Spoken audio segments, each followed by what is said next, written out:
పరిశుద్ధాత్మలో నింపడము. Be fill with the spirit. పరిశుద్ధాత్మ నింపబడము. చెప్పండి ఒకసారి. పరిశుద్ధాత్మలో నింపబడము. పరిశుద్ధాత్మలు ఇవ్వబడ్డప్పుడే ఒక వ్యక్తి ఆత్మలో వర్ధిల్లగలడు. హల్లెలూయా. అందుకే అపోస్తలుడు పౌలు ఎప్పటి సంఘముతో చెప్తున్నప్పుడు మత్యముతో మత్తురై ఉండకుడి. ఈ రోజు మన సంఘము మత్తి తాగడం లేరు, కానీ మరి ఎవరున్నారు చెప్పండి? చాలా మంది అలా ఉంటారంటే లేజీగా ఉంటారండి. నీవు లేజీగా ఉన్నావంటే అర్థం ఏంటంటే నీవు ఆత్మ వర్ధిల్లట్లేదు అర్థం. అయితే క్రిస్టియన్ గా నీవు ఎప్పుడు కూడా యాక్టివ్ ఉండాలి, కానీ సోమరిగాను, నిర్లక్ష్యంగాను, లేజీగాను, మందుబత్తుగాను, బొద్దుగా ఉండటం అనేది దైవికంగా నువ్వు ఎదగట్లేదు ఆత్మలో అర్థం. ఏమి పెట్టారా?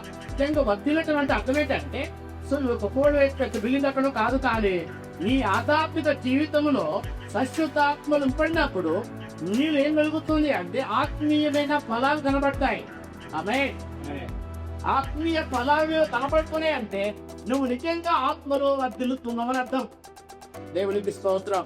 అంటే ఆత్మలో వర్ధిల్లటం అంటే నువ్వు ఆత్మలో ఫలిస్తున్నావు అంటే నీ శత్రువుని సైతం కూడా ప్రేమించగలవు, నీ ద్వేషించేవాడిని ప్రేమించగలవు. హల్లెలూయా. నేను దూషించేవాడిని కూడా ఏం చేయగలవు?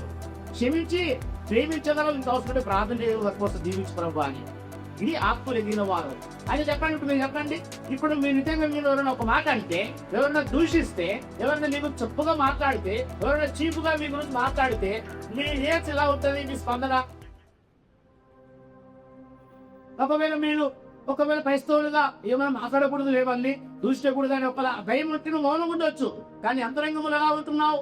వారి పట్ల ఆ అంతరంగం దుర్బలం ఎలా ఉంది? హృదయంలో వర్ణుడంలో కోపం కలుగుతుందా? నీకు అసహ్యం కలుగుతుందా? అయితే ఖచ్చితంగా నువ్వు ఆత్మవర్ధిల్లట్లేదు. ఈ రోజున అధికంగా నువ్వు శత్రువును కూడా ప్రేమించగలుగుతున్నావా? ఒక హాని చేసే వ్యక్తిని, నీ గాయపరిచిన వ్యక్తిని, నిన్ను దూషించిన వ్యక్తిని, మనుషులు చాలా ఉంటారండి. మీరు చేసే ఉద్యోగ స్థలాల్లో, వ్యాపార స్థలాల్లో, మీ వీధిలో, మీ స్ట్రీట్ లో, మీ కుటుంబంలో కూడా చాలా ఉంటారు శత్రువులు అనేవారు. మరి శత్రువు కాదు, కానీ వారు కనుక కనబడుతున్న శత్రువులాగా. అయితే వారు చేసే పనులు మన హృదయాన్ని గాయపరిచినప్పుడు, మనల్ని ఇబ్బంది కలిగించినప్పుడు, నిజంగా అలాంటి పరిస్థితుల్లో కూడా ఆ వ్యక్తులు ప్రేమించగలవా? ఎవరికి సాధ్యం అంటే పరిశుద్ధాత్మ నింపబడ్డ వారికి సాధ్యం.